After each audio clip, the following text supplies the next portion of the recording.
El día de hoy vamos a plantear algunas reflexiones y algunos aportes en relación con cómo gestionamos estos procesos de acompañamiento familiar alrededor de las situaciones de suicidio consumado.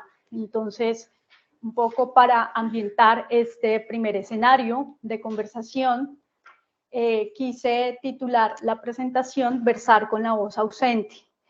Y esto en términos de, digamos que hemos hablado acerca de cómo se generan los procesos de prevención en suicidio, en ideaciones suicidas, en estructura, digamos, cuando ya hay un pensamiento estructurado alrededor del suicidio, pero digamos que hoy lo vamos a centrar en los procesos de acompañamiento cuando ya el suicidio se ha consumado en la familia.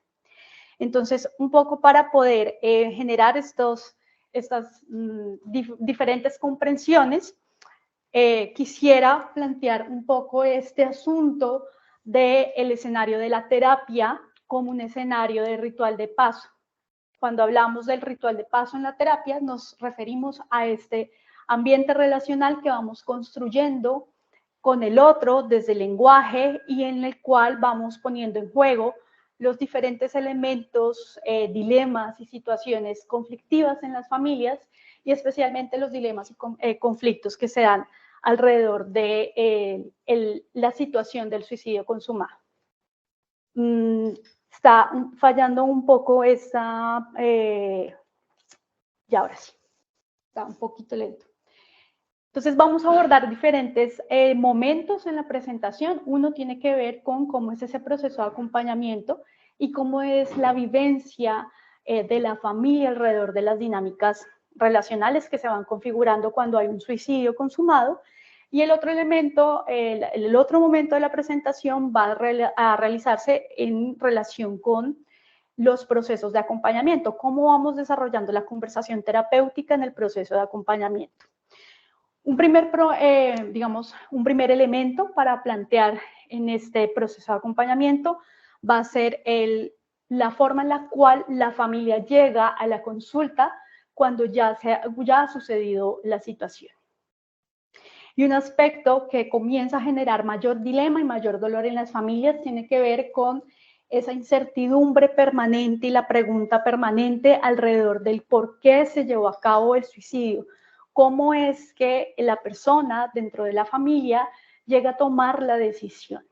Cuando surgen estos elementos de pregunta, de incertidumbre, la familia todo el tiempo va a estar con la sensación de que algo no está resuelto, de una culpabilización de sí. Entonces, digamos que acá en este proceso de acompañamiento familiar, un primer elemento tendrá que ser el poder conversar alrededor de las dudas y de las incertidumbres que comienzan a jugar en la dinámica relacional familiar sobre la culpabilización. Entonces, ¿qué sucede?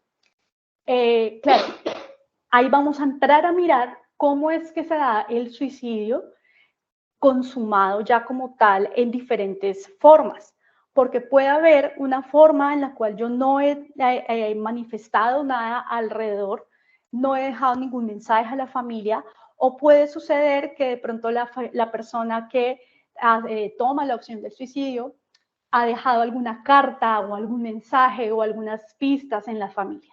Entonces, claro, dependiendo de cómo se vaya desarrollando y de cómo se presente, entonces la intervención será muy distinta. Sin embargo, aun cuando hay, por ejemplo, cartas, aun cuando la persona que ya no está deja algún mensaje, siempre va a haber el lugar de la incertidumbre y de la pregunta permanente sobre lo sucedido. Entonces, cuando vienen las familias a consultar, por ejemplo, surge todo este tema de generar una trayectoria por toda la historia vital familiar para tratar de entender en qué momento hubo un punto de quiebre, un punto de no retorno, que fue lo que generó el acto como tal. Entonces, esta incertidumbre también se va a desarrollar en torno no solamente a la historia familiar, en torno a los vínculos familiares, sino también en torno a digamos, algunas ideas o imaginarios que surgen alrededor del suicidio, que ya los vamos a ver como un primer elemento alrededor de la desmitificación. Ahora, ¿qué sucede también en torno a estos primeros momentos de abordaje? Y es que hay una culpabilización de sí, una culpabilización respecto a la forma en la que se da el suicidio. Esta culpabilización que surge entonces en los miembros de la familia tiene que ver con el modo en el cual, por ejemplo, yo comienzo a hacer ese recorrido por toda la historia familiar, a reevaluar mis vínculos con la persona ausente, y en la forma en la cual yo reevalúo estos vínculos con la persona ausente, comienzo a generar una culpabilización en dos vías. En un primer momento es una culpabilización hacia sí mismo, es decir, la madre, por ejemplo, cuando vamos a poner el caso de un hijo que lleva a cabo la acción y se suicida, y entonces queda la madre preguntándose todo el tiempo sobre lo que ella pudo haber hecho mal alrededor de esta situación, ¿no? ¿Por qué? ¿Qué fue lo que yo hice para que de pronto mi hijo tomara esta decisión? Entonces, esta culpabilización que comienza a surgir se da en todos los miembros de la familia. Cada uno se ubica en un nivel de incertidumbre y también en un nivel de culpabilización que genera unas pautas muy complicadas después de relacionamiento, porque entonces la culpabilización también comienza a surgir como una agenda oculta en la dinámica relacional respecto a yo, por ejemplo, como hermana, culpabilizar a mis padres o a mi madre respecto a una situación, respecto a esa situación, ¿sí? Claro, esto no se enuncia abiertamente. Esto se va convirtiendo en una agenda oculta familiar de la dinámica relacional familiar, ¿sí? Que exacerba todos los conflictos y situaciones anteriores que venían sucediendo en la familia y en las cuales, entonces, alrededor de la incertidumbre, comenzamos a tratar de llenar estos vacíos que dejan las preguntas por la pérdida.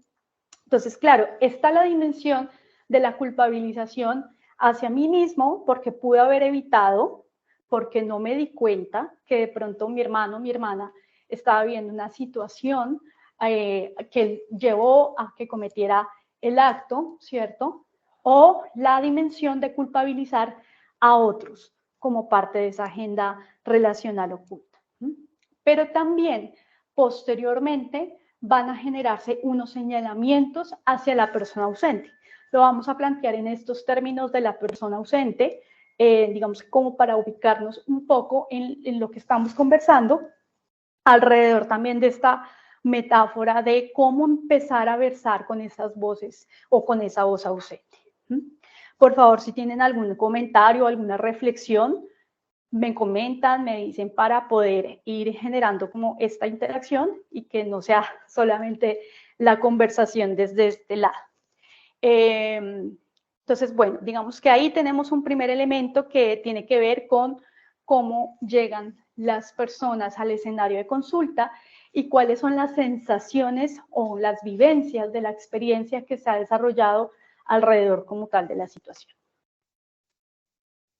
Vamos a plantearnos este escenario de la terapia como ritual de paso ante la pérdida y es precisamente cuando estamos hablando del ritual de paso, es la terapia como un escenario de conversación, de puesta en juego de los dilemas relacionales de la familia, en la cual se llevan a cabo una serie de rituales que van a permitir generar el tránsito hacia la elaboración de lo sucedido. Hablo acerca de la elaboración y no de la superación de lo sucedido, porque cuando estamos hablando de superar lo sucedido, es como si eso no hubiera pasado nunca, como si eso no existiera. Y aquí necesariamente va a suceder que se genera un conflicto que va a trazar una forma particular de identificación de la familia. Entonces, este conflicto, esta situación que sucede, este acontecimiento, va a marcar la historia familiar. Eso no lo vamos a poder evitar, no le vamos a poner eufemismos al asunto, ¿sí? y también va a trazar una forma particular del relacionamiento después. Bien. Miremos entonces los elementos alrededor de un primer momento que tiene que ver con la necesidad de desmitificar el fenómeno del suicidio. ¿Por qué? Porque muchas veces cuando nosotros entramos a generar los procesos de intervención psicológica, partimos de imaginarios, de ideas que tenemos alrededor del fenómeno. Y esos imaginarios, esas ideas, van a estar marcadas por incluso nuestros propios sistemas de creencia. Por eso, un primer, digamos, momento importante del escenario terapéutico va a tener que ser el asunto de entrar a mirar cómo yo reevalúo mis concepciones alrededor de la muerte, alrededor del fenómeno del suicidio y cómo reevalúo los elementos que rodean la situación como tal y rodean el fenómeno. Porque desde allí, digamos, vamos a trazarnos en esta perspectiva de epistemologías emergentes, hay un reconocimiento del sujeto que interviene. Y ese reconocimiento del sujeto que interviene es un reconocimiento desde lo ético. Es decir, yo debo asumir que tengo una postura ética desde la cual, si yo no reflexiono y no deconstruyo mis propias ideas, imaginarios, prejuicios, y si no elaboro también mis propias experiencias, eso seguramente va a permear la forma en la cual yo intervengo con el otro. Y esto entonces también nos va a trazar un elemento importante y es, una vez que yo trabajo este tema de la elaboración personal alrededor de estos elementos que rodean el fenómeno del suicidio, tendré yo que entrar a conversar con la familia sobre estas ideas imaginarios que hay alrededor del suicidio. Puse algunos que son los más recurrentes cuando se habla acerca de la intervención con familias que han vivido la situación. Incluso son los más recurrentes en términos sociales, en términos del imaginario colectivo. Entonces, por ejemplo, el primero que es quien se suicida es un cobarde, ¿no? Son como las ideas y los mitos que hay alrededor del por qué una persona llega a o opta por una decisión de suicidio, ¿cierto? O quien se suicida es un valiente. Entonces, ¿qué sucede cuando en las familias, digamos que están trazadas estas ideas y estos, digamos, estos sistemas de creencia alrededor del por qué alguien toma una decisión como tal de consumir el acto del suicidio? Sucede que vamos a sentenciar a la persona o a salvificarla, ¿sí? Es decir, que estas ideas muchas veces que van rondando, que están incluso en el imaginario colectivo, seguramente también van a trazar unas formas más difíciles de generar la elaboración del duelo y de generar el afrontamiento ante la pérdida. Porque si yo lo planteo en términos de quien se suicida es un cobarde, seguramente entonces va a haber una culpabilización mucho más marcada hacia la persona que está ausente, hacia la persona que se suicida, ¿no? Y entonces esto va a trazar también un vínculo conflictivo que acá, digamos que vamos a poner un elemento importante, y es que los vínculos que nosotros vamos construyendo con los otros y especialmente con quienes son seres significativos para nosotros, son vínculos que perduran así la persona no esté presente, ¿cierto? Así haya una muerte. Entonces, en ese vínculo, vamos a ponerlo así, virtualizado desde la perspectiva de Ángela Hernández, este vínculo virtualizado también entonces se va a configurar como un vínculo conflictivo. Y esto va a dificultar mucho más la elaboración de la situación y el afrontamiento de la situación. ¿Listo? Entonces, claro, el plantearlo como quien se suicida es un cobarde, entonces termina generando una culpabilización hacia la persona ausente que va a fomentar un vínculo conflictivo y por tanto va a generar una fractura en el vínculo familiar. Y esa fractura en el vínculo familiar no es que sea buena o mala, lo que pasa es que dependiendo de la visión desde la cual esta persona se esté ubicando, esto va a generar algunas dificultades también en sus ámbitos relacionales o incluso otros conflictos que se derivan de la situación con con los demás miembros de la familia o con las demás personas que están en el entorno. O quien se suicida es un valiente. Entonces, claro, digamos que esta podría ser, en cierto sentido, una mirada un poco más generativa. Sin embargo, en los demás miembros de la familia puede quedar esa sensación de entonces, ¿qué pasa con los que sobreviven? ¿Sí? Entonces, ¿qué pasa con el afrontamiento de las dificultades de la vida y de los dilemas vitales alrededor de los que sobreviven? ¿Sí? Y esta pregunta, entonces, también va a generar, es una culpabilización mucho más acentuada hacia sí mismo. Porque fíjense que en la primera, quien se suicida es un cobarde, la culpabilización se acentúa hacia la persona ausente.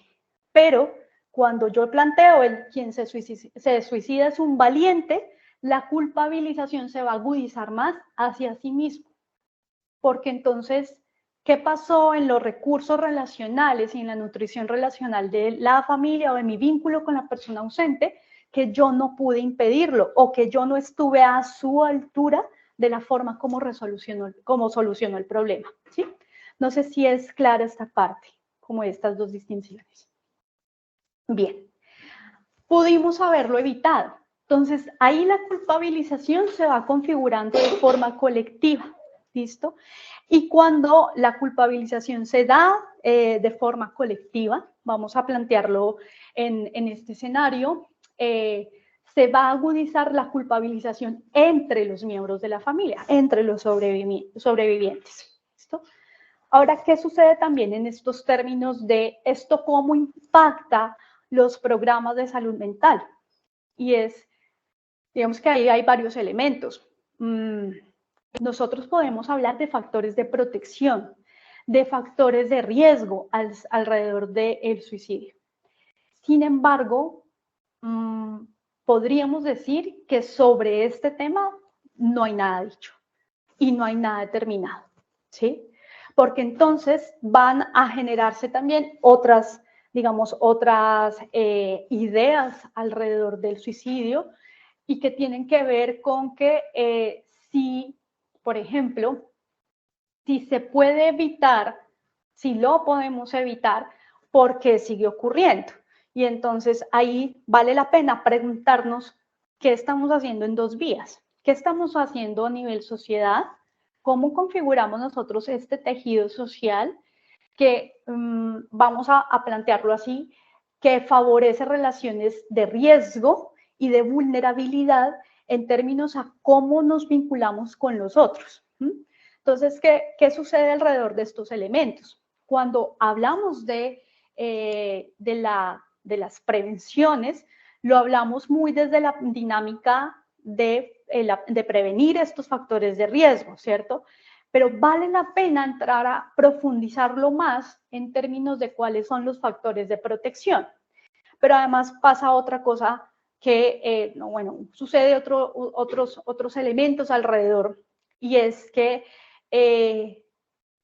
esto es mucho más complicado de conversar con las familias y de conversarlo a nivel general, y es que en muchas ocasiones cuando uno entra a charlar y a conversar con personas que tienen algún tipo de ideación suicida, hay unas ideaciones suicidas que están ubicadas en un elemento ideológico.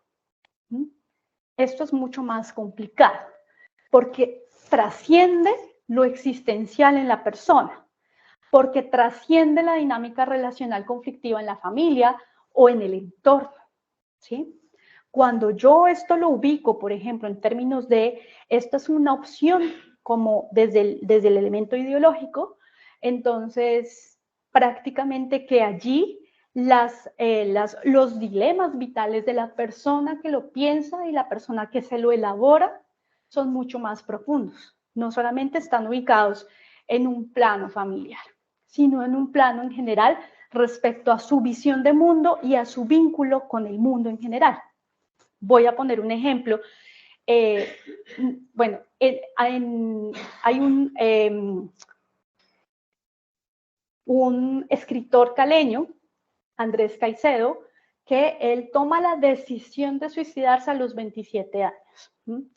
Dentro de sus escritos, en toda su obra literaria, ya habían varias pistas respecto a cómo él estaba preparándose para dejar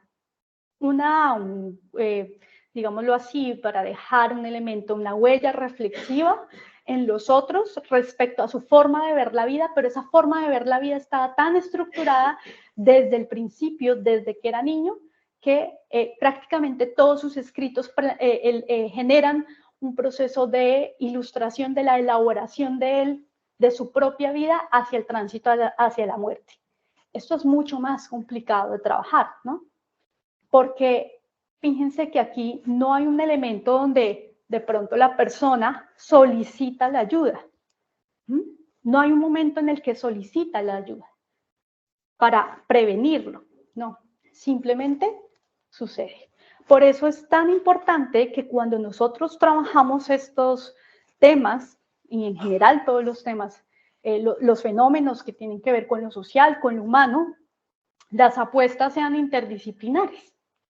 Y las apuestas de comprensión estén ubicadas también incluso por lo menos en los escenarios de terapia, en los escenarios de ayuda, filosofar alrededor de los dilemas vitales que se configuran en la relación con los otros y que se reconfiguran en el vínculo consigo mismo.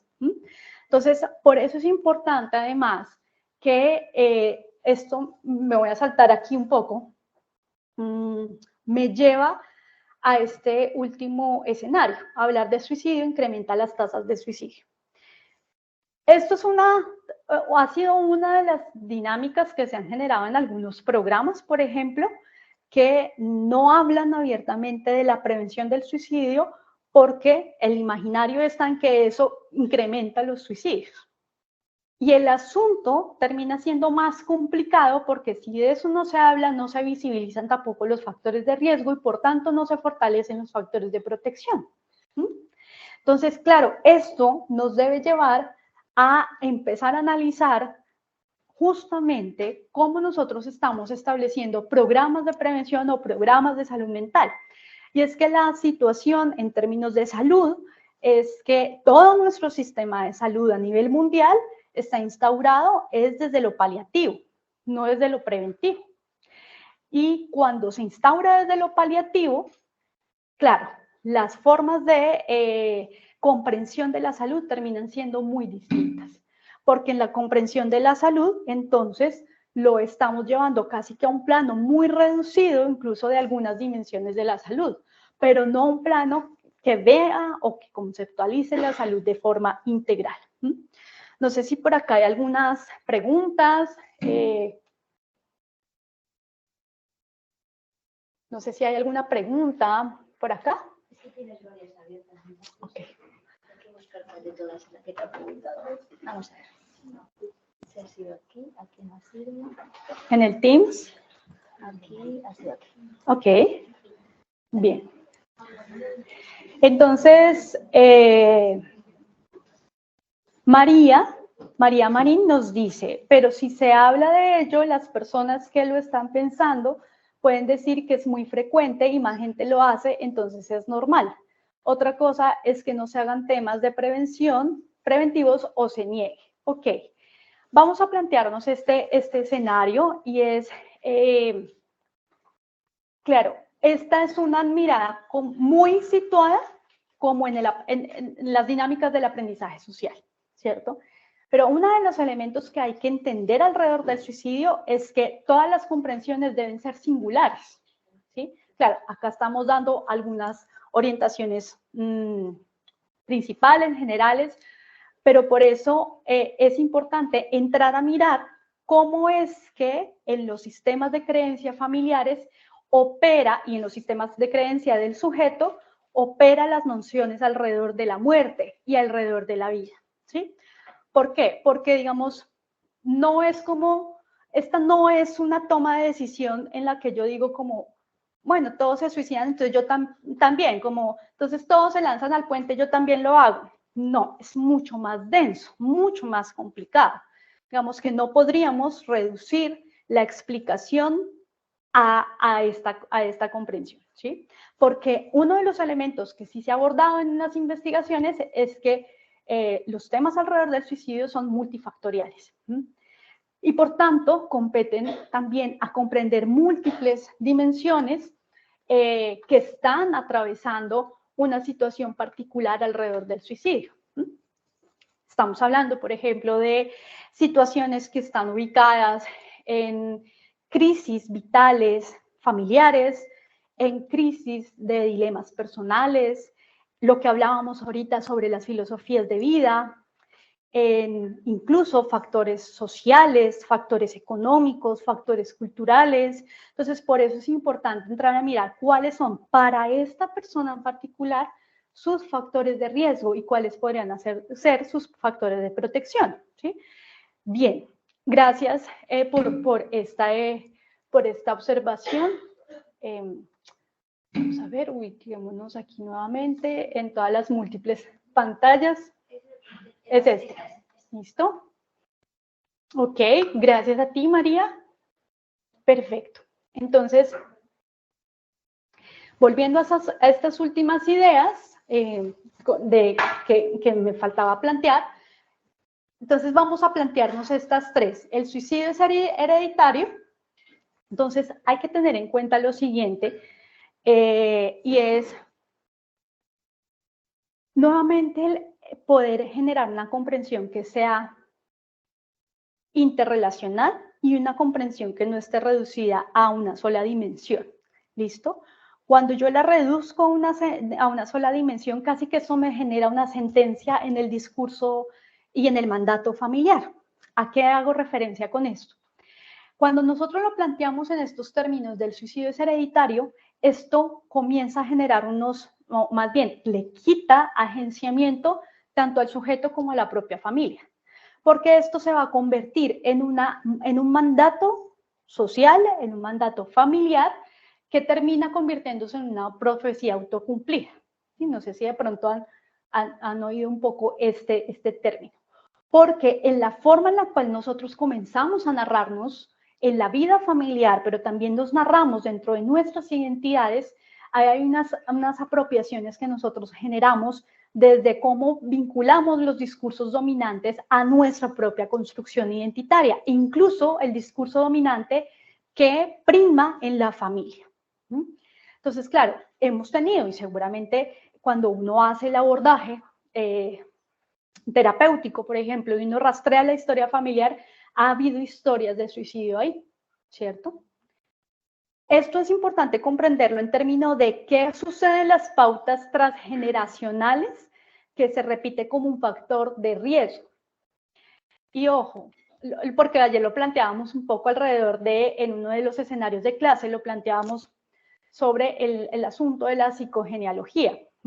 Ahí vamos comprendiendo cuáles son los mandatos familiares, los significados familiares, los discursos dominantes que van trazándose y marcando toda una pauta relacional transgeneracional en la familia. Comprenderlo desde estas pautas relacionales que se van replicando en formas de vinculación es distinto a comprenderlo incluso desde otras teorías que o reducen esto a lo netamente biológico y a lo genético, o lo transforman a un escenario incluso casi que paranormal, como de, son temas energéticos que rondan en la familia y que se siguen replicando, ¿sí? Porque esas son dos vertientes que se pueden volver peligrosas en el momento de abordarlo. Incluso, digamos que hoy en día se ven mucho estas tendencias de constelaciones familiares muy mal llevadas, peligrosamente llevadas, en donde, por ejemplo, las comprensiones no tienen un sustento como tal teórico que permita entrar a analizar cuáles son las diferentes dimensiones que atraviesan una situación particular. Entonces, hay que revisarlo con mucha delicadeza para empezar a mirar qué es lo que hay alrededor del fenómeno como tal. ¿Listo? Sus problemas debieron ser muy graves, que ese es otro de los... ¿Sí? No sé si alguien quiere hacer alguna intervención.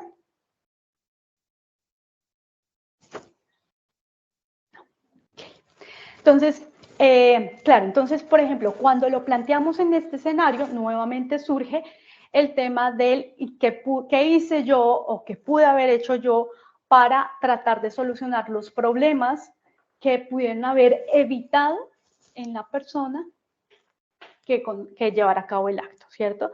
Entonces, bueno, esos son algunos de los elementos que van surgiendo, por ejemplo, alrededor de de las creencias y de los mitos que se van configurando alrededor del suicidio. Voy a adelantarme un poco, ¿sí? Entonces, el suicidio no sé si quieres...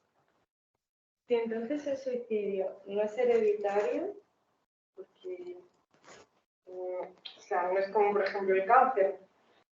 En una familia, es que, bueno, en mi pueblo hay una familia que se habrán suicidado como 4 o 5 personas. Entonces, eso, ¿por qué? No has aprendido que una predisposición genética. No, que es más aprendido porque lo ves cercano y como que lo normalizas más, pero no es como una predisposición genética. Ya, o sea, si no es genético, obvio, pero por eso, no sé.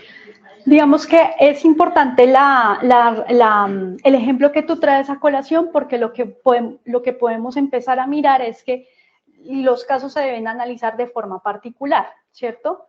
Vamos a verlo así. Todos tenemos predisposición genética para el cáncer, desde hace muchos años. Tenemos todos una predisposición genética, todos podríamos desarrollar cáncer, ¿sí?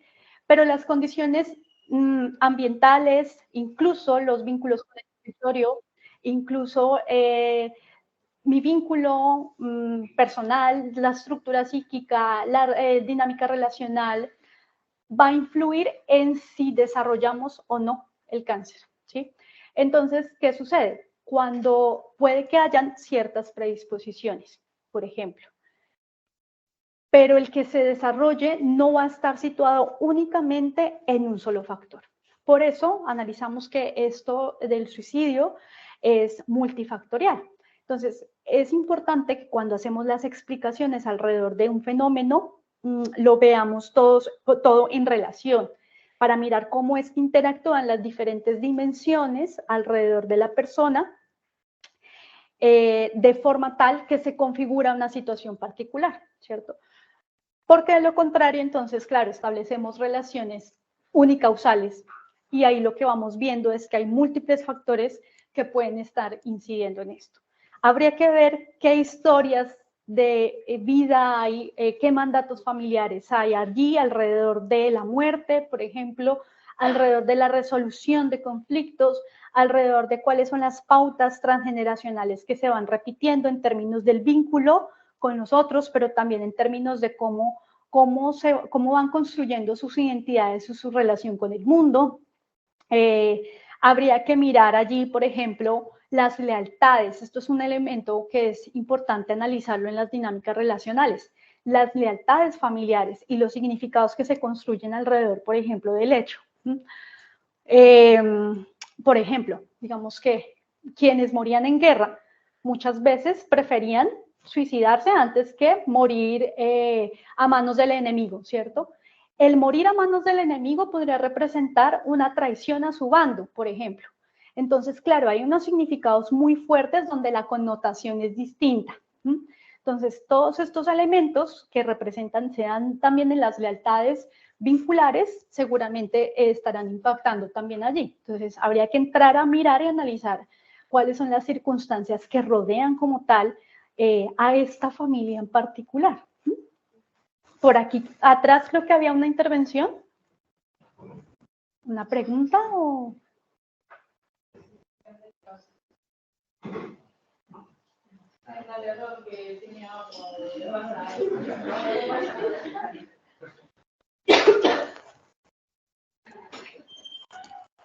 ¿Ves? ¿Sí? No. Continuamos entonces, ¿sí? Sí. Perfecto. Bien.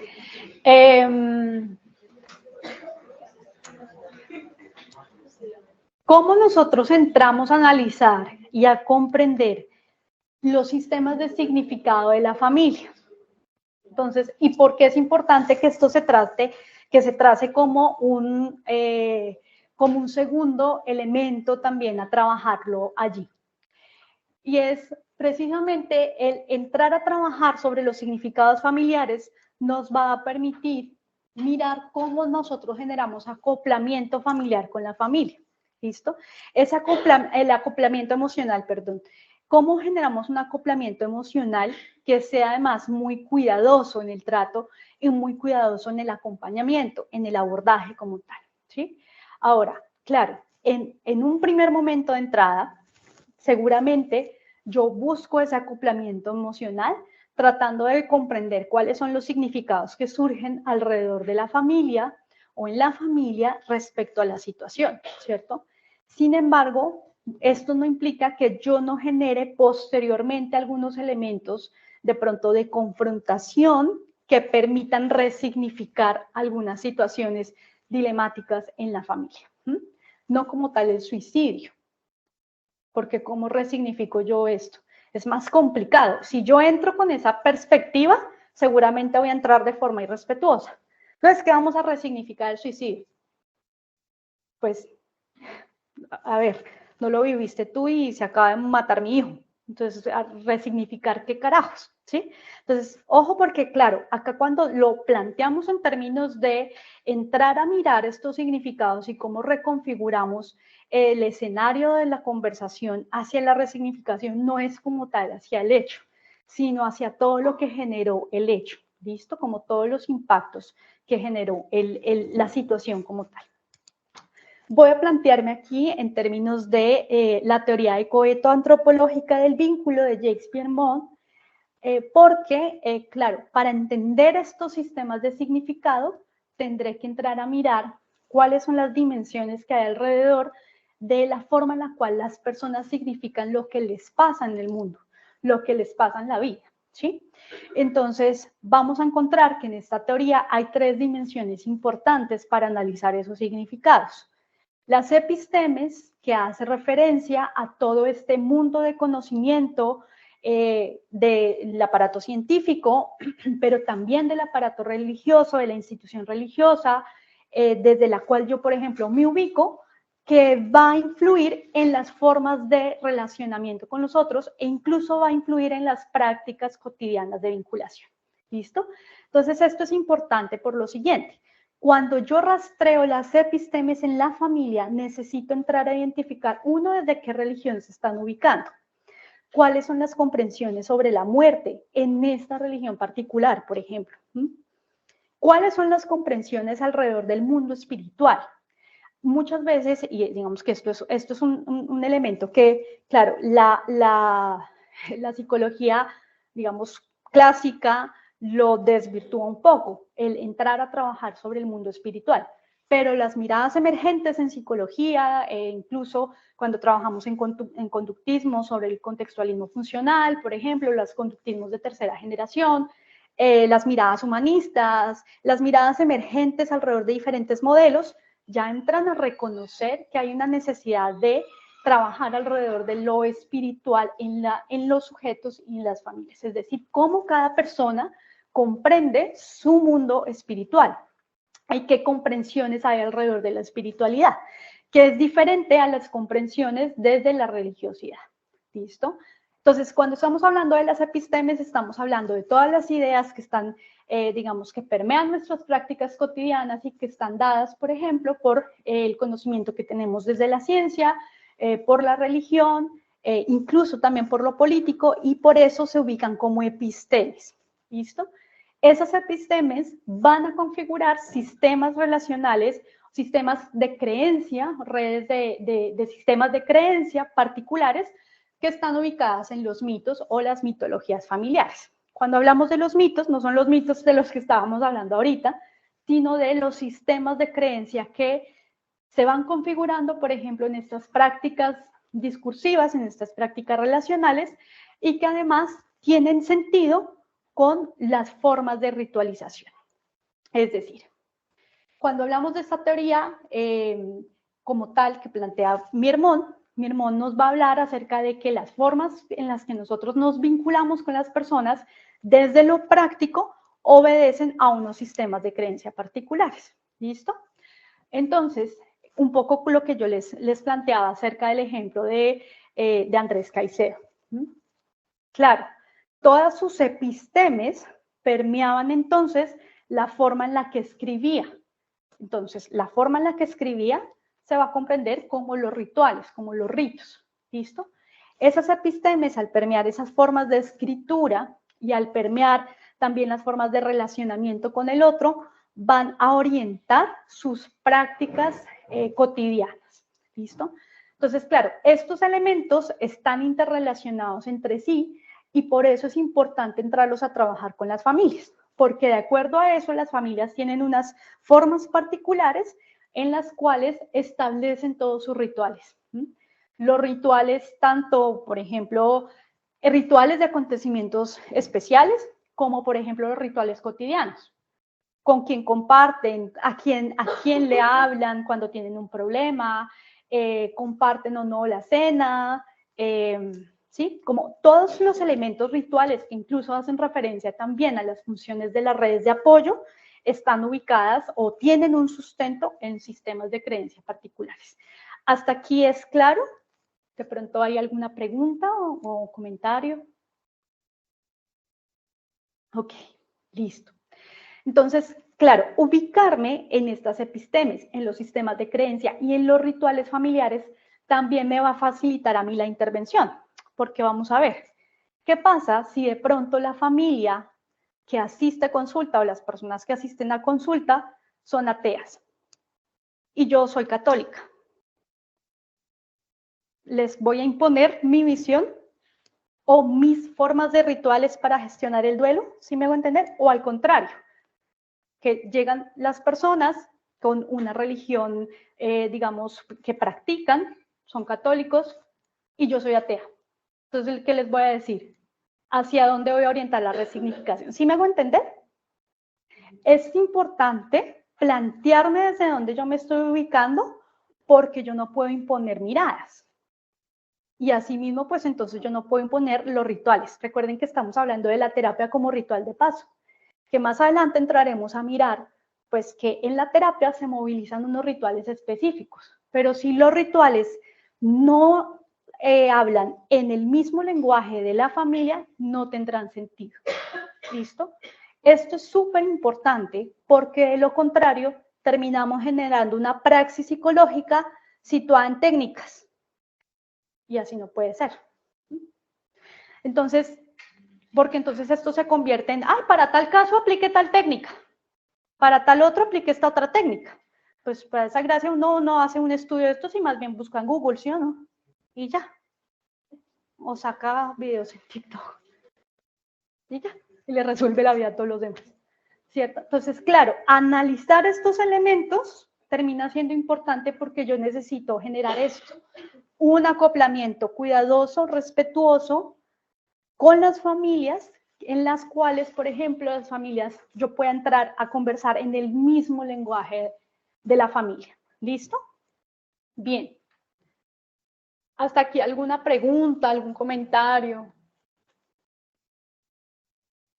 Listo. Conversar con la voz del familiar ausente. ¿Qué implica conversar con la voz del familiar ausente? Digamos que más allá de, pongo el ejemplo más como a modo de metáfora de la silla vacía, ¿cierto? Por eso estamos hablando de la persona ausente, ¿sí? De la persona que no está. Pero aunque la persona no esté, su voz sigue estando en la familia, ¿o no? Porque puede ser que, por ejemplo, si la persona ausente al suicidarse, entonces genera una traición a la familia, tal vez ese es un tema del que no se habla. Y se convierte también en otra agenda oculta familiar. Entonces, de fulanito no hablamos, de su hermano no hablamos. Y cuando de su hermano no hablamos, restringo toda la emoción y toda la posibilidad de elaboración del duelo en términos de la contención emocional y el apoyo de la nutrición familiar. ¿Listo? Entonces, claro, esta metáfora de la silla vacía tiene que ver justamente con qué pasa en el vínculo relacional familiar de quien no está, de quien es ausente y la persona que queda. ¿cierto? El sobreviviente, que le plantean algunos autores, ¿sí? Claro, entonces, incluso cuando algunos autores lo plantean en términos del sobreviviente para referirse a los familiares que quedan, esta es una connotación muy de las batallas, de las guerras, ¿sí? De las crisis, donde quienes sobreviven, sobreviven a la batalla. En este caso, ¿qué es? La batalla de la vida, ¿sí? Entonces, claro, esta silla vacía va a significar el modo en el cual nosotros traemos a colación esa voz de la persona ausente con miras a la reconstrucción del vínculo y a la reescritura de la historia. Porque recordemos que cuando veíamos la primera parte de la charla, mirábamos cómo las familias hacen toda una reconstrucción de la historia, ¿no? Reconstruyen toda su historia para ver qué pasó, en qué momento fue que hubo ese quiebre, en qué momento yo fallé. Entonces, ¿en qué momento yo fallé en el vínculo con la persona que ya no está? Entonces, claro, esta silla vacía va a simbolizar justamente esa posibilidad de entrar a reescribir la historia y reconstruir el vínculo. Entonces, claro, vamos a tener estos dos escenarios. Cuando no se habla de la persona, entonces, esto es un tema vetado en la familia y al ser un tema de vetado, se manifiesta desde otras formas. Eso que no quedó resuelto en la familia y que no se pudo gestionar en los sujetos, se comienza a manifestar en otras dinámicas y en otros síntomas de la familia, ¿sí? Que pueden ser, o por ejemplo, pautas de depresión, pautas de ansiedad o pautas somáticas, ¿sí? Pautas psicosomáticas. El desarrollo de un cáncer, por ejemplo, ¿sí? Se me escapa en este momento el nombre, pero los nombres, una pareja de médicos alemanes comienzan a generar estudios alrededor del cáncer por pérdida de los hijos, porque uno de ellos genera cáncer, desarrolla cáncer. Cuando van a los grupos de apoyo y comienzan a constituir grupos de apoyo para padres que han perdido sus hijos, se dan cuenta que el cáncer es una pauta que se repite. Claro, no estamos generalizando, pero esto quiere decir que entonces estos diálogos entre la psique y el cuerpo son unos diálogos que se van desarrollando todo el tiempo en constante interacción, que no plantean un límite entre lo que está afuera y lo que está dentro. Y esos diálogos que se van desarrollando van a manifestarse en el cuerpo como metáforas, ¿cierto? Y esas metáforas nos van a hablar de qué es lo que está sucediendo en nuestra vida, en nuestro vínculo y cómo nosotros entonces estamos relacionándonos justamente con nosotros mismos, con el propio vínculo. ¿Listo? Entonces, claro, cuando esa voz está ausente y la queremos dejar de lado, esto se va a representar en otras formas de manifestación de ese conflicto que no se ha elaborado. ¿Listo? Pero cuando esa voz se vuelve tan poderosa que incluso comienza a, digámoslo así, a plantear un vínculo donde todos se comienzan a relacionar en función de la persona ausente, aunque ya no esté, ahí entonces también se vuelve problemático el asunto, ¿sí?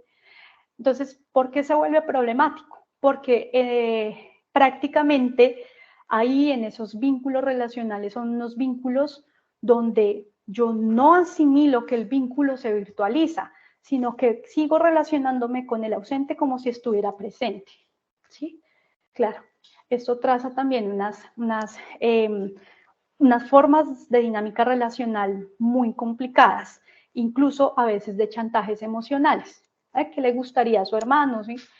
O ¿qué pensaría su hermano si usted tal cosa? O quiere volver a vivir lo que pasó su hermano. Sí, como este tipo incluso de dinámicas y de juegos relacionales que incluso también se pueden empezar a generar.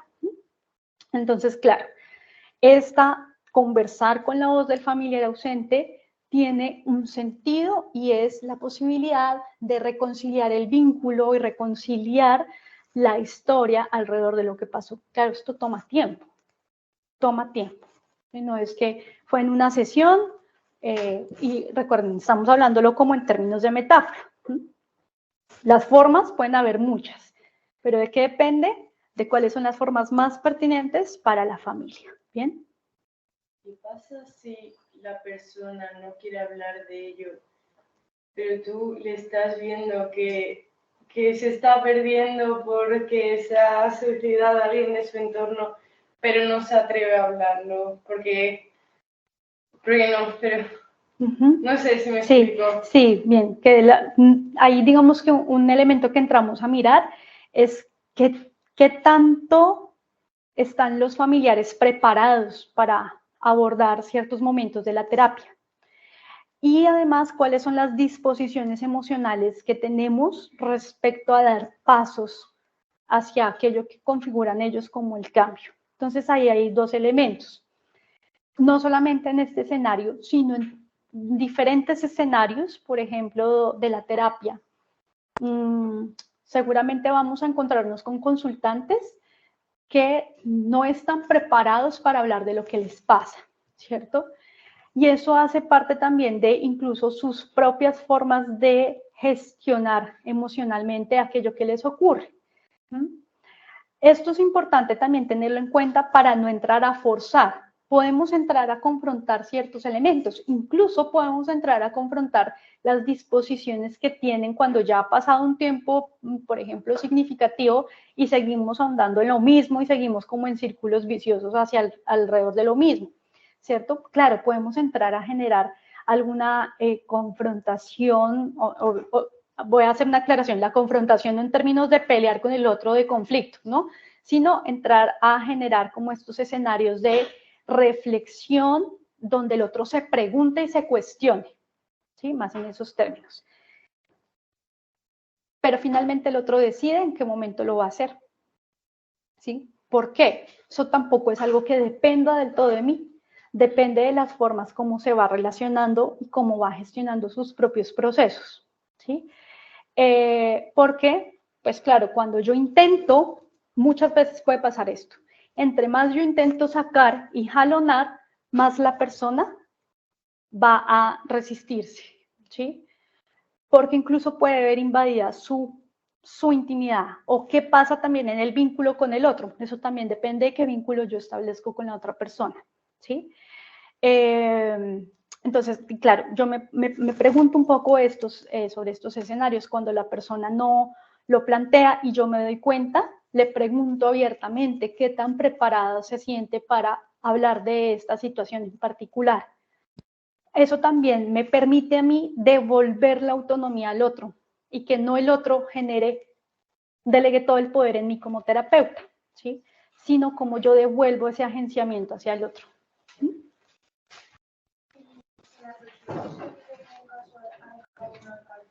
Un familiar no está preparado a abrir esa carta y saber qué ha pasado.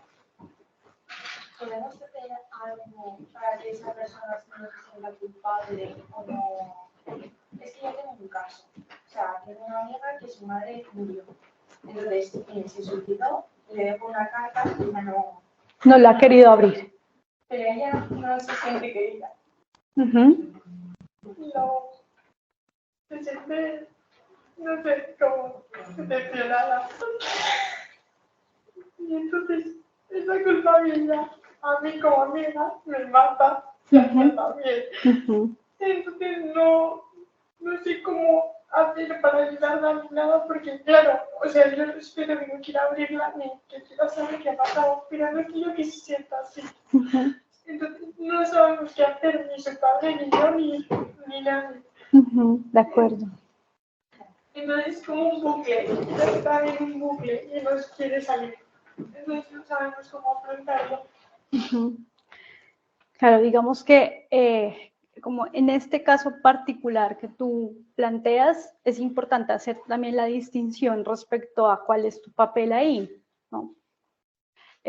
Porque si bien puedes acompañar, pues no te corresponde a ti el que ella dé el paso, ¿sí?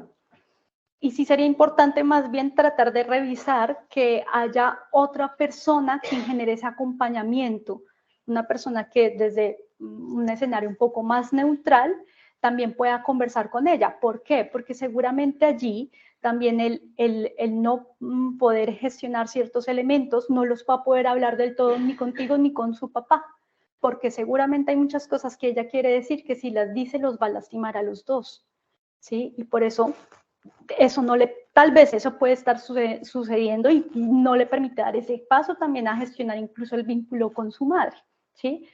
Y claro, en ese proceso de acompañamiento, en su debido momento, ella abrirá la carta, lo que no significa que si la abra se resuelve el vínculo con su madre, porque seguramente tendrá que haber todo un proceso alrededor de resignificación, de acompañamiento y de elaboración pues en torno a la carta y al abrirla.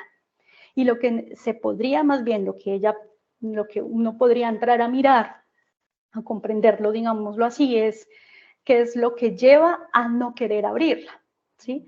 Entonces, que esto es algo que desde esta perspectiva lo miramos mucho. Lo que sucede no es el problema, sino lo que hay de trasfondo, ¿sí? Entonces, de trasfondo, ¿qué otros escenarios hay alrededor de no abrir una carta y qué otros escenarios se replican de no hacer o de evitar o de, ¿sí?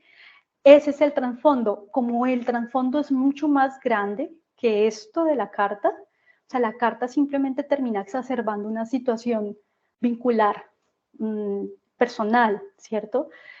Entonces, claro, ahí el acompañamiento tendrá que ser mucho más profundo por parte de una persona, de un profesional, ¿sí? Alguien que la pueda acompañar en ese proceso y que desde la neutralidad ella pueda sentirse no en confianza, porque la confianza no es que no esté, sino tranquila para poder gestionar su proceso que está viviendo, ¿sí? Y tanto, digamos, por ejemplo, en estos casos, cuando somos quienes acompañamos desde la amistad o desde algún vínculo familiar o algún vínculo significativo, lo que podemos hacer es esto, acompañar, ¿sí? Así como, por ejemplo, tus amigas te acompañaron en este momento, ¿sí? A veces un gesto, una escucha, representa mucho en el poder gestionar, ¿sí?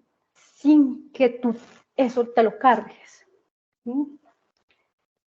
Son como algunas ideas que surgen, pero gracias por compartirlo. Pero si te está perjudicando al acompañar a la otra persona para ayudarle, ¿te tienes que quedar o te vas? Sí. Esto nos invita a comprender lo siguiente. Los cambios dependen del otro, no de mí. Los cambios siempre dependerán del otro. Tú puedes hacer todo lo que sea, todo lo que a ti se te ocurre, lo que esté en tus manos, pero finalmente quien toma las decisiones son los demás.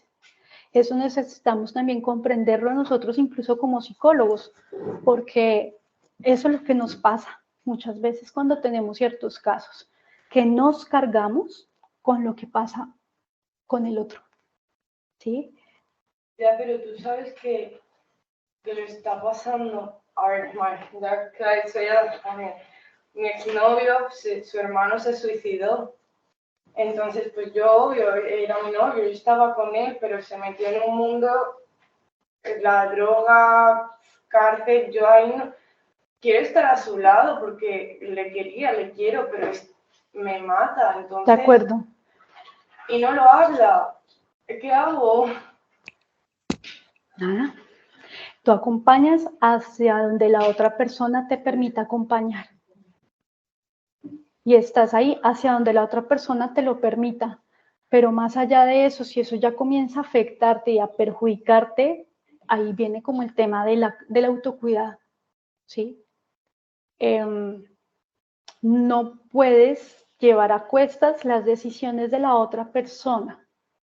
Si la otra ¿sí? Y esto es difícil, es muy jodido de comprender esto.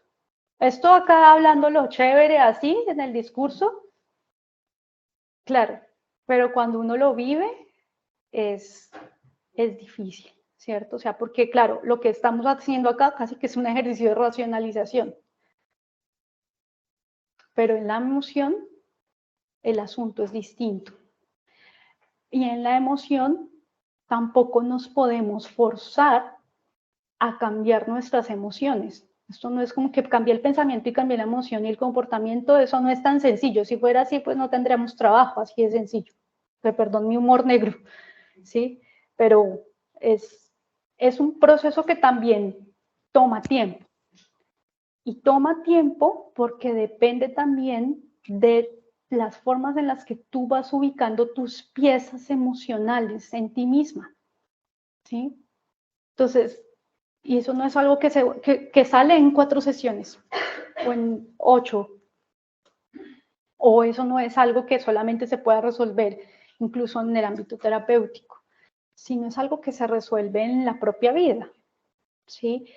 Y que, digamos, que poderlo conversar sí nos permite elaborar de formas más generativas lo que nos está sucediendo. Digamos que un poco dentro de la forma como nosotros nos vamos narrando, en la medida en la que volvemos a narrar nuestras historias, esas historias se van resignificando e incluso poderlo conversar y poder tener con quién charlarlo, con quién compartir esto, con quién desahogarse, eso es parte también de ese propio proceso de gestión. Pero también vale la pena anunciárselo a la persona. Mira, te acompaño hasta aquí.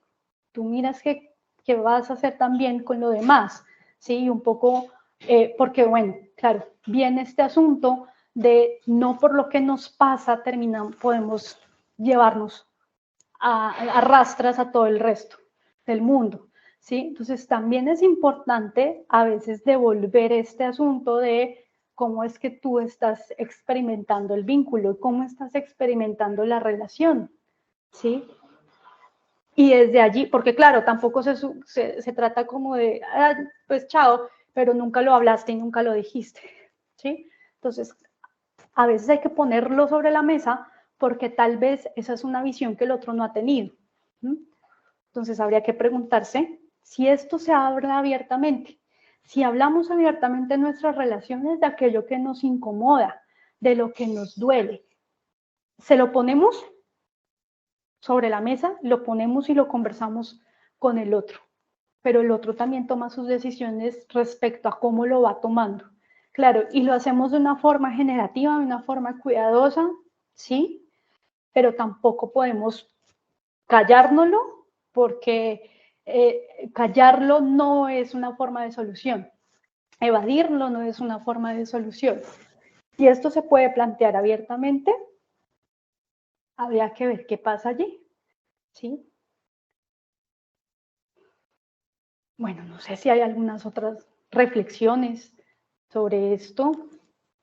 Pues que al final uno tienes que estar bien para poder ayudar al resto. Y si tú te empiezas a tragar a ti, al final ni le vas a ayudar a él ni te vas a ayudar a ti. Tendrás que distanciar. Pero también tiene que hacer mucho la otra persona. O sea, tú no le puedes dar todo tampoco. Por eso mismo. Sí, creo que esto que ocurre en este espacio es importante también en términos de qué pasa con nuestro autocuidado, ¿sí? Como personas y como profesionales que se están formando, por ejemplo, porque va a ser algo que todo el tiempo vamos a vivir. Estamos aquí conversando de algo que es la vida, ¿cierto? La vida y la muerte, que no es fácil y sobre lo cual no conversamos. Y no conversamos porque la muerte es tan paradójica que aunque sabemos que nos vamos a morir, aunque sabemos que en cualquier momento esto se puede acabar, aprendemos a vivir con eso, tanto que hasta a veces lo negamos, ¿sí?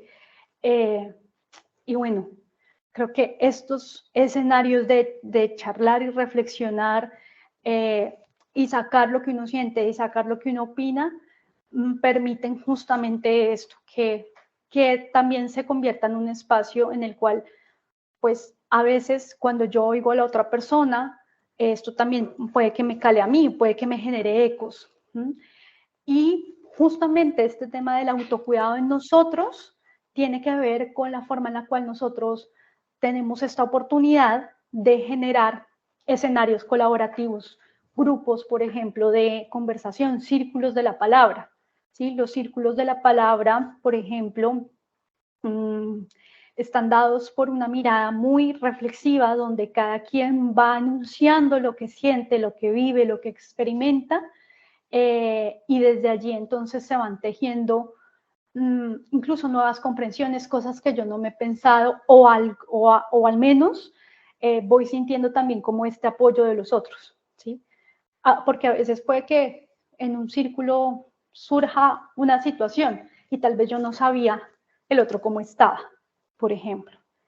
Y entonces esto también nos invita a pensarnos en cómo estamos, claro, como tú lo planteas muy bien, cómo estamos nosotros para poder intervenir, cómo estamos nosotros en nuestros momentos vitales, y desde allí qué escenarios de autocuidado podemos tener. Y en los escenarios de autocuidado está esta posibilidad de conversar con otros, de también tener otros horizontes desde los cuales pueda yo decantar todo esto emocional que me sucede. A veces, por ejemplo, escribir es muy terapéutico, bueno, depende de quienes les guste, ¿no? Y quienes les suene, o la música, o creo que todas las expresiones desde el arte le permiten a uno eso, justamente, elaborar el mundo emocional y elaborar la vida que nos pasa. Gracias por tu comentario. Bien, miremos entonces justamente esto, que es lo que estamos tratando de hacer acá, ¿no? Filosofar sobre la muerte. ¿Cómo nosotros reflexionamos alrededor de eso que es tan, vamos a plantearlo así, tan difícil además de digerir y que además se debe coger con muchas pinzas, ¿no? Entonces, en esto que vamos planteando, digamos, esto es como un escenario de un poema un poco para ilustrar esto de esa voz ausente, esa voz que no está, y que incluso muchas veces no se habla de esta voz justo porque hablarlo termina siendo problemático, ¿sí? Hablarlo es como, de eso no se habla, ¿cierto? O hablarlo termina siendo incorrecto muchas veces. O sea, no va entonces termina casi que en lo políticamente incorrecto, digámoslo así, ¿cierto? Entonces, claro, un poco este poema lo que trae es este escenario de mirar cómo también hay unas sentencias sociales alrededor del suicidio. Como hay una sentencia social, pues son temas de los cuales comúnmente no se habla, ¿sí? Y son temas sobre los cuales además es difícil entrar a intervenir, porque si no se habla, a veces incluso no se investiga. Y a veces no se investiga porque pueden haber restricciones, por ejemplo, al respecto. Entonces, claro, digamos que estos escenarios sobre cómo dentro de la terapia filosofamos alrededor de la muerte tiene que ver con esta apuesta de estos tres tipos de diálogos. Dentro de las prácticas dialógicas, que son prácticas de conversación terapéutica, hay distintos momentos. Y uno de estos momentos justamente van a ser los diálogos abiertos. Y los diálogos abiertos, digamos que están situados en la posibilidad de sacar todo eso que estamos experimentando, como suene y como me salga, sin elaboraciones previas, ¿no? Como un poco lo que hablábamos ahorita, no, pero es que si digo esto, ¿cómo va a sonar? No lo puedo decir. Y si no lo puedo enunciar abiertamente y tranquilamente, seguramente ahí esto nos va a decir mucho de también lo que está pasando a nivel de nuestro conflicto emocional, ¿sí? Bien. Y en estos diálogos abiertos es el primer momento de conversación terapéutica y surge justamente desde Seikyula, quien plantea que en la terapia, el escenario de terapia tiene que ser un escenario emancipador, de libertad para poder expresar emocionalmente aquello que nos pasa, aquello que vivimos, ¿sí? No puede ser un escenario convencional. Incluso eso también nos invita a reformular las formas en las que nosotros establecemos el vínculo con el otro. ¿Listo? Y el vínculo incluso en la forma hasta de cómo nos sentamos, cómo nos posicionamos, cómo generamos el acoplamiento emocional. ¿Listo? Que es justamente desde lo que estábamos hablando al principio. Y en los diálogos colaborativos, que los diálogos colaborativos son muy pertinentes, por ejemplo, cuando tenemos estos grupos de apoyo, círculos de la palabra, o incluso cuando tenemos a toda la familia allí, los diálogos colaborativos surgen cuando estamos haciendo este escenario. Tú planteas una idea y tú reflexionas sobre esa idea. Y así van surgiendo las reflexiones y las reelaboraciones alrededor de un tema central que se plantea en el escenario terapéutico. ¿Listo? El diálogo colaborativo además tiene una pretensión y es poder comprender que no hay nadie que tenga la verdad absoluta, ni siquiera el terapeuta, porque ya lo veíamos, tenemos nuestras propias cosas, nuestros propios demonios, nuestros propios prejuicios, y si nos partimos desde yo tengo la verdad absoluta, pues seguramente el escenario no va a ser muy colaborativo, que digamos. Entonces, claro, estos diálogos colaborativos también plantean una forma de comprender la conversación con el otro, donde cada quien lo que va planteando, lo va planteando desde además sus propias dinámicas de vida, desde sus propias historias de vida y sus propios sistemas de significado. Esto nos permite también comprender otro escenario. Todo lo que dice la otra persona va a hablar de todo su mundo relacional. Y esto, digamos que en la relación implica muchas veces conflicto, porque cuando hablamos con los otros, a veces todo lo tomamos personal, ¿no? Personal en el sentido de se comporta así, es así por mí. No, no necesariamente. Ahí hay otras dinámicas anteriores en nuestras historias de pareja, en nuestras historias del vínculo con nuestros padres, del vínculo con nuestros hermanos, de las situaciones y experiencias que hayamos vivido en la infancia, de todo lo demás que va generando unos referentes particulares desde los cuales uno enuncia lo que dice y plantea lo que dice. Entonces, por eso es importante siempre preguntarnos qué historias hay detrás de la madre, por ejemplo, sobreprotectora, qué historias hay detrás de un padre castrador, qué historias hay detrás ¿sí? de una persona que se narra todo el tiempo desde la sumisión, qué historias hay detrás para poder comprender cuáles son esos sistemas de significación. ¿Listo? Claro, los diálogos generativos van a plantearse en términos de cómo vamos trabajando y fortaleciendo los factores de protección. ¿Listo? Los factores de protección en términos de estos diálogos generativos, cómo me permiten a mí identificar recursos personales, recursos familiares, pero ojo, no es yo como terapeuta identificándolos en el otro. Claro, eso será una dimensión muy importante, pero sobre todo cómo llevo yo la conversación terapéutica para que sean los otros quienes vayan redescubriendo sus propios recursos, ¿sí? Y quienes además los vayan visibilizando, ¿para qué? Para gestionar todo esto que les está ocurriendo y para gestionar las dificultades de la vida, porque esto no implica que entonces fuimos a terapia y nunca más en la vida volvemos a sufrir, no, ¿sí? No sucede. Entonces, estos recursos deben identificarse o la persona los debe ir identificando, visibilizando para apropiarlos a sus formas de afrontamiento de la vida, ¿sí? Que es un poco la noción de Boris Cyrulnik sobre la resiliencia, pero no la resiliencia del pensar positivo y ya chévere y sonríele a la vida, no, sino es una resiliencia muy reflexiva en la que yo reelaboro mi historia personal y en la medida en la que voy reelaborando la historia personal, voy identificando cómo en esa historia personal hay acontecimientos extraordinarios que nos marcan momentos vitales en los cuales surgieron versiones de nosotros mismos que nos permitieron afrontar ciertas dificultades y que son versiones que muchas veces las olvidamos. Entonces quedan allá en el olvido. Y esas versiones se rescatan nuevamente como una forma de visibilización del recurso personal.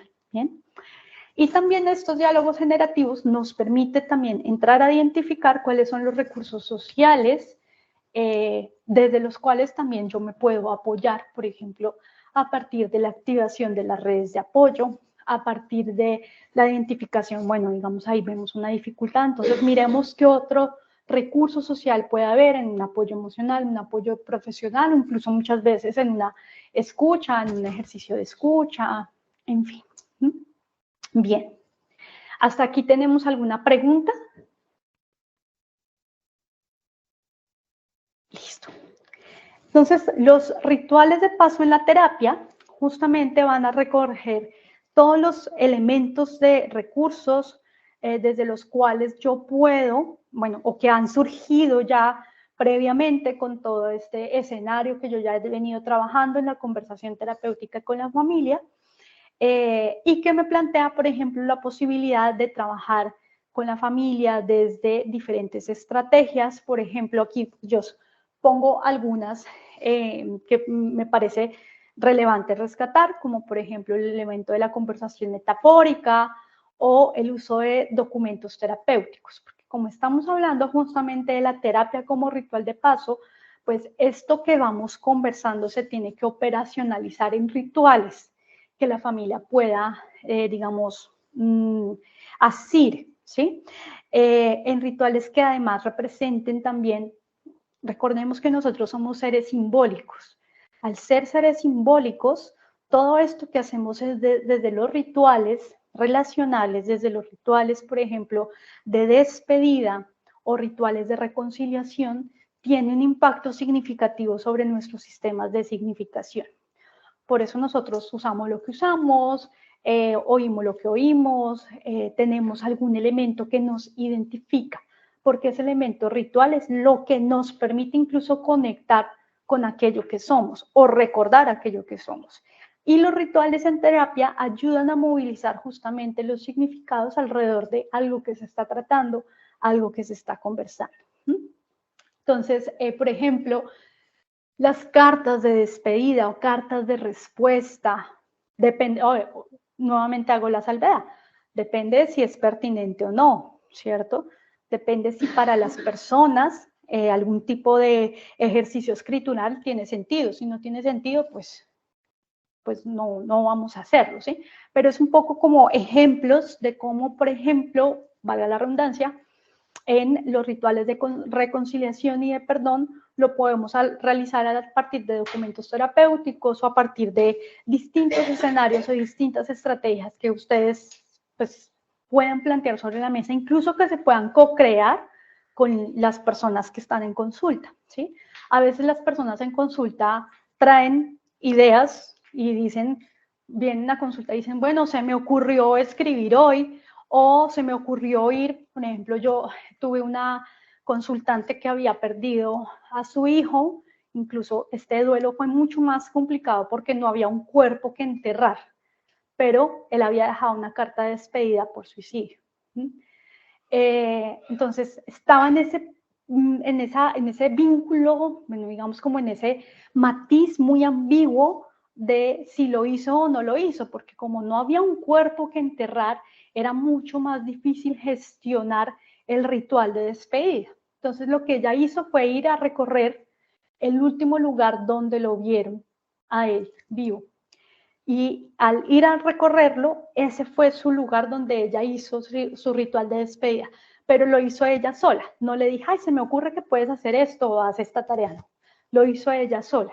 Entonces, justamente esto nos permite comprender que dentro de la terapia hay cosas que las personas hacen por su propia necesidad desde lo que sienten de cómo pueden gestionar esa emoción. Entonces, bueno, esto es un poco lo que tiene que ver con los rituales de acompañamiento. Para finalizar, 2 elementos a tener en cuenta. Uno, esto es importante. los procesos de duelo son particulares. No se dan en órdenes y no se dan con tiempos específicos. Porque eso sí que daña mucho a la gente. Cuando la gente, además de estar gestionando su duelo, está pendiente en cuánto tiempo ha pasado en cada etapa. Nuevamente lo que estábamos hablando de las epistemes. Las epistemes como marcan rituales de interacción cotidiana, ¿no? Entonces, esto es muy importante porque, claro, cuando nosotros estamos hablando acerca del acoplamiento emocional, necesitamos también comprender que hay unos tiempos particulares del otro, particulares de la familia, para gestionar sus propios momentos de duelo. Y eso no es una cosa que yo diga, ay, venga, pero se saltó esta etapa a otra. Uy. Entonces, ¿qué pasa ahí? ¿Sí? Entonces, porque muchas veces la forma en la que el profesional comprende el asunto termina aportando más al problema que a la solución. Bien, entonces uno eso, los procesos de duelo no se pueden marcar en tiempos estrictos, rígidos, ¿sí? Y tampoco, y esto es importante, los procesos de atención deben ser singulares, particularizados. ¿Por qué? Porque van a depender de la historia de vida familiar particular que sucede acá y de la forma en la que cada quien significa lo que le sucede. ¿Listo? ¿Tenemos unas pautas orientadoras? Sí. Seguramente tendremos protocolos de abordaje, claro, pero el abordaje ya tú a tú, eso es distinto. Pues si no, eso también sería muy fácil. No verían todo lo que ven, procesos de motivación, emoción, desarrollo, no veríamos nada de eso, porque entonces simplemente hoy vemos cómo hacer tal cosa y mañana vemos cómo hacer tal otra, ¿cierto? No ocurre así, porque todos los elementos de configuración en el escenario clínico, en el escenario educativo, en el escenario social, pues deben tener un panorama amplio de evaluación, de observación, de análisis, y para gestionar todos esos procesos, pues tienen todos los insumos teóricos sobre los cuales ya se han venido preparando. ¿Listo? Entonces, los procesos deben ser particulares, singulares, sin tratar de encasillar las teorías en los sujetos, ¿no? Bien, no sé si sobre esto, para finalizar, hay algunas ideas que quieren proponer, algunas preguntas, reflexiones.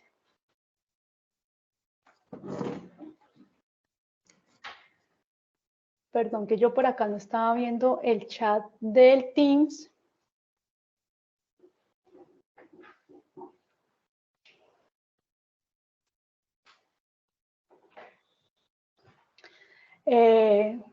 Bueno, estamos hablando, bueno, Caicedo más o menos hacia los 90, si no estoy mal. Podemos generar procesos de prevención en el suicidio, podemos trabajar sobre mitigar los factores de riesgo y potenciar factores de protección. Pero, claro, un elemento importante a tener en cuenta es que siempre el asunto termina siendo multifactorial. Al ser multifactorial, pues va a depender de cada situación específica. Claro, tenemos que apostarle a programas de salud, digamos, que trabajen en esto, muy desde esta perspectiva de mirar cómo mitigamos esos procesos o factores de vulnerabilidad. ¿Listo? Pero siempre teniendo en cuenta que pues hay unas situaciones muy particulares en los sujetos que son las que están alrededor de la decisión del suicidio como tal, por ejemplo.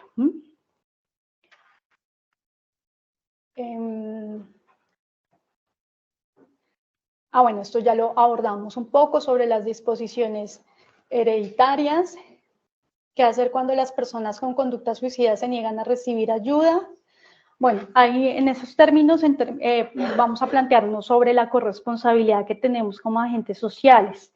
Y digamos que por eso cuando ya conocemos, y es importante ponerlo en conocimiento de, no sé, ya depende de qué protocolos tengan acá, no conozco cuáles serían los protocolos acá, pero por lo menos en Colombia, cuando yo ya tengo conocimiento de una persona que está en riesgo de llevar a cabo el acto de suicidio, entonces yo debo ponerlo en conocimiento del hospital de su localidad, debo ponerlo en conocimiento también de las personas que están alrededor, sus redes de apoyo, y digamos que también como parte de potenciar estos factores de protección que serían alrededor de las redes de apoyo, ¿sí?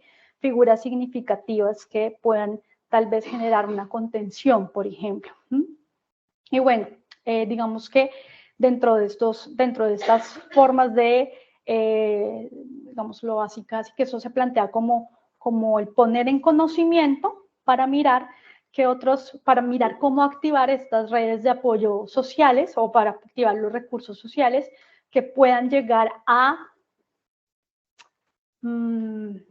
mitigar el riesgo, porque un poco, pues, uno de los asuntos más complicados de trabajar acá es que puede que todo esté activado, todas las redes de apoyo estén activadas, esté recibiendo tratamiento psicológico y aún así la persona se suicida. Entonces ahí vienen los señalamientos, ¿no? Entonces fue el psicólogo por culpa del psicólogo. Ese es uno de los grandes temores que tenemos, ¿cierto? Entonces, claro, podemos entrar a mitigar ciertas cosas, hacer las activaciones respectivas, pero pues bueno, hay cosas que lamentablemente no están dentro de nuestro alcance. Sería positivo como futuros terapeutas contar con espacios como este donde poder conversar nosotros como lo estamos haciendo ahora mismo. Sí, gracias Ana Isabel. Bastante importante plantearnos estos escenarios, sobre todo, por ejemplo, en términos de cómo hacemos estos procesos de conversación, acompañamiento, incluso cuando estamos en los escenarios de prácticas, por eso hay unas supervisiones, ¿no? Porque entendemos que este paso a la vida real, fuera del escenario del aula, es duro, es complicado. Y ya como profesionales es importante justamente que partamos de esta mirada colaborativa y que, por ejemplo, entre colegas que tenemos confianza podamos hablar de estos casos o incluso como iniciativas de terapeutas en formación o terapeutas ya formados puedan configurarse grupos de apoyo. Yo tengo una colega que fue estudiante mía en la especialización, y ella, por ejemplo, ahorita está formando un grupo de apoyo para profesionales, para psicólogos. Ella trabaja todo el tema de duelo gestacional y está justamente ahorita configurando un grupo de apoyo muy lindo para conversar sobre también este tipo de casos. Esto es importante también en términos de, no solamente para el trabajo de estas problemáticas, sino problemáticas en general, que nosotros tengamos una mirada colaborativa, es decir, no porque yo hice la maestría, el doctorado, ya me las sé todas, porque es que además esto es la vida, ¿sí? Para la vida uno no está preparado, ¿sí? Y muchas veces tenemos nuestros propios sesgos. Generar un grupo de apoyo con profesionales nos permite también aludir a otros niveles de observación sobre los cuales a veces de pronto nosotros no estamos poniendo atención, ¿sí? Entonces, por ejemplo, en toda la propuesta del grupo de Milán, en el enfoque sistémico, este escenario de trabajo con cámara de Gesell resultaba muy interesante, porque entonces hay un equipo de terapeutas quienes están observando el proceso de la intervención terapéutica, y este equipo de terapeutas retroalimentan algunas miradas sobre las cuales quien está ahí haciendo la intervención en primera instancia, de primera mano, digámoslo así, tal vez no estuvo atento o tal vez hay cosas que no está observando. Entonces, tener la mirada de otros profesionales nos ayuda a complementar y a profundizar mucho más en los casos y a complementar las lecturas que hacemos sobre los casos. Bien, muchas gracias por esta reflexión, Ana Isabel. Bueno, no sé si alguien tiene algo más que quieran plantear.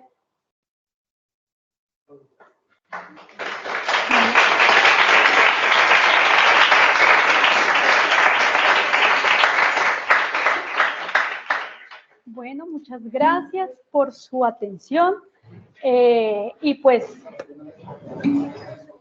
gracias por estar acá conectados.